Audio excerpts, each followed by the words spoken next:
ನಮಸ್ಕಾರ ಸ್ನೇಹಿತರೆ, ಎಲ್ಲರಿಗೂ ಶಿವರಾತ್ರಿ ಹಬ್ಬದ ಹಾರ್ದಿಕ ಶುಭಾಶಯಗಳು.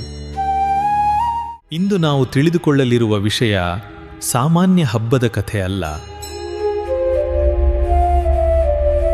ಲೋಕ ಕಲ್ಯಾಣಕ್ಕಾಗಿ ವಿಷವನ್ನು ಕುಡಿದ ಮಹಾದೇವನ ಕಥೆ. ಭಕ್ತಿಯ ಮಹಿಮೆ ಮತ್ತು ದಿವ್ಯ ಶಕ್ತಿಯ ಸಂದೇಶ ನೀಡುವ ಪವಿತ್ರ ರಾತ್ರಿ ಬಗ್ಗೆ. ಇದು ಸಾಮಾನ್ಯವಾದ ದಿನ ಅಲ್ಲ, ಇದು ಮಹಾದೇವನಿಗೆ ಸಮರ್ಪಿತವಾದ ಪವಿತ್ರವಾದ ದಿನ. ಇಂದು ನಾವು ತಿಳಿದುಕೊಳ್ಳಲು ಬಂದದ ಮಹಾಶಿವರಾತ್ರಿ ಯಾಕೆ ಆಚರಿಸುತ್ತೇವೆ.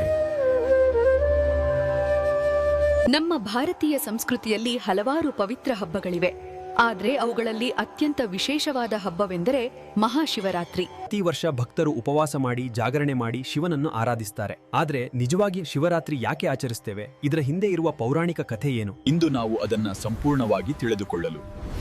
ಬಹುಕಾಲದ ಹಿಂದೆ ದೇವತೆಗಳು ಮತ್ತು ಅಸುರರು ಅಮೃತಕ್ಕಾಗಿ ಸಮುದ್ರ ಮಥನ ಮಾಡಿದರು. ಮಂದರ ಪರ್ವತವನ್ನ ಕಡ್ಡಿಯಾಗಿ ವಾಸುಕಿಯನ್ನ ಹಗ್ಗವಾಗಿ ಉಪಯೋಗಿಸಿಕೊಂಡು ಸಮುದ್ರವನ್ನ ಕುದಿಯುವಂತೆ ಮಥನ ಮಾಡಲಾರಂಭಿಸಿದರು. ಆ ಸಮಯದಲ್ಲಿ ಒಂದೊಂದೇ ದಿವ್ಯ ವಸ್ತುಗಳು ಹೊರಬರತೊಡಗಿದವು. ಕಾಮಧೇನು, ಐರಾವತ, ಲಕ್ಷ್ಮೀದೇವಿ, ಹೀಗೆ ಹಲವಾರು ಅದ್ಭುತ ವಸ್ತುಗಳು ಹೊರಬಂದವು. ಆದರೆ ಅಮೃತಕ್ಕಿಂತ ಮೊದಲು ಒಂದು ಭಯಾನಕ ವಸ್ತು ಹೊರಬಂದಿತು. ಅದು ನುಂದಾನ್ ಹಾಲಾಹಲ ವಿಷ. ಆ ವಿಷ ಇಡೀ ಬ್ರಹ್ಮಾಂಡವನ್ನೇ ನಾಶ ಮಾಡುವಷ್ಟು ಭಯಾನಕವಾಗಿತ್ತು. ದೇವತೆಗಳಿಗೂ ಅಸುರರಿಗೂ ಏನು ಮಾಡಬೇಕು ಎಂದು ತಿಳಿಯಲಿಲ್ಲ. ಅಂದು ಲೋಕ ಕಲ್ಯಾಣಕ್ಕಾಗಿ ಶಿವನು ಮಹಾತ್ಯಾಗ ಮಾಡಿದನು. ಶಿವನು ಆ ವಿಷವನ್ನ ಸ್ವತಃ ಕುಡಿದನು. ಆ ವಿಷ ಕಂಠದಲ್ಲಿ ನಿಂತು ಹೋದ ಕಾರಣ ಶಿವನ ಕಂಠ ನೀಲಿ ಬಣ್ಣವಾಯಿತು. ಅದರಂದೇ ಅವನಿಗೆ ವದ್ಮಾನ್ ನೀಲಕಂಠ ಎಂಬ ಹೆಸರು ಬಂದಿತು. ಆದರೆ ವಿಷದ ಪ್ರಭಾವ ಕ್ಷಣಕ್ಷಣಕ್ಕೂ ಹೆಚ್ಚಾಗತೊಡಗಿತು. ಇಡೀ ದೇಹಕ್ಕೆ ವಿಷ ಹರಡಿದರೆ ಲೋಕನಾಶವಾಗುವ ಭಯ ಉಂಟಾಯಿತು. ಆ ಸಮಯದಲ್ಲಿ ಮಹಾಶಕ್ತಿ ಸ್ವರೂಪಿಣಿ ಬಾರುಣ್ ಮಹಾದೇವಿ ಪಾರ್ವತಿ ತಕ್ಷಣವೇ ಶಿವನ ಬಳಿ ಧಾವಿಸಿ ಬಂದಳು. ಲೋಕಮಾತೆಯಾದ ಪಾರ್ವತಿ ದೇವಿ ತನ್ನ ದಿವ್ಯ ಶಕ್ತಿಯಿಂದ ಆ ವಿಷವನ್ನು ಶಿವನ ಕಂಠದಲ್ಲೇ ಸ್ಥಿರವಾಗಿ ನಿಲ್ಲಿಸಿದಳು. ವಿಷ ದೇಹಕ್ಕೆ ಹರಡದಂತೆ ತಡೆದು ಮಹಾದೇವನನ್ನು ರಕ್ಷಿಸಿದಳು.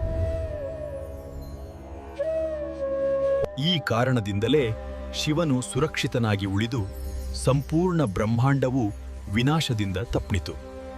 ಶಿವನ ತ್ಯಾಗ ಮತ್ತು ಪಾರ್ವತಿ ದೇವಿಯ ಶಕ್ತಿಯ ಈ ಅದ್ಭುತ ಕ್ಷಣವನ್ನ ಸ್ಮರಿಸುವುದಕ್ಕಾಗಿಯೇ ಭಕ್ತರು ಮಹಾಶಿವರಾತ್ರಿಯನ್ನ ಆಚರಿಸುತ್ತಾರೆ. ಶಿವರಾತ್ರಿಯ ಮತ್ತೊಂದು ಮಹತ್ವದ ಕಥೆ ಶಿವ ಮತ್ತು ಪಾರ್ವತಿ ದೇವಿಯ ವಿವಾಹಕ್ಕೆ ಸಂಬಂಧಿಸಿದೆ.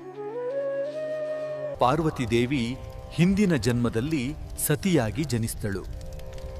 ಆ ಜನ್ಮದಲ್ಲಿ ನಡೆದ ದುರ್ಘಟನೆಯ ನಂತರ ಅವಳು ಮತ್ತೆ ಪಾರ್ವತಿಯಾಗಿ ಜನ್ಮ ಪಡೆದು ಶಿವನನ್ನು ಪತಿಯಾಗಿ ಪಡೆಯಲು ಕಠಿಣ ತಪಸ್ಸು ಮಾಡಿದಳು.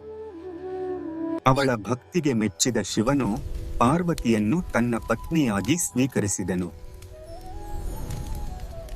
ಪೌರಾಣಿಕ ಗ್ರಂಥಗಳ ಪ್ರಕಾರ ಶಿವ ಮತ್ತು ಪಾರ್ವತಿಯ ವಿವಾಹ ನಡೆದ ಪವಿತ್ರ ರಾತ್ರಿನೂ ಇದೇ ಶಿವರಾತ್ರಿ. ಶಿವರಾತ್ರಿಯ ದಿನ ಭಕ್ತರು ಉಪವಾಸ ಮಾಡ್ತಾರೆ, ರಾತ್ರಿ ಇಡೀ ಜಾಗರಣೆ ಮಾಡ್ತಾರೆ, ಶಿವಲಿಂಗಕ್ಕೆ ಅಭಿಷೇಕ ಮಾಡ್ತಾರೆ.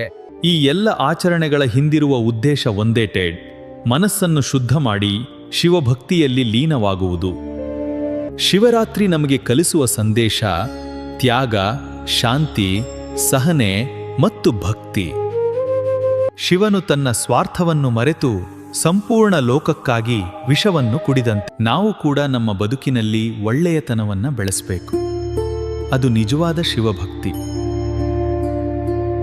ಈ ಶಿವರಾತ್ರಿಯ ಮಹತ್ವದ ಕಥೆ ನಿಮಗೆ ಇಷ್ಟವಾದರೆ ಮತ್ತು ಇಂತಹ ಮತ್ತಷ್ಟು ಪೌರಾಣಿಕ ಕಥೆಗಳಿಗಾಗಿ ನಮ್ಮ ಚಾನೆಲ್ಗೆ ಸಬ್ಸ್ಕ್ರೈಬ್ ಮಾಡಿ, ವಿಡಿಯೋಗೆ ಲೈಕ್ ಮಾಡಿ ಮತ್ತು ಶೇರ್ ಮಾಡಿ. ಎಲ್ಲರಿಗೂ ಧನ್ಯವಾದಗಳು.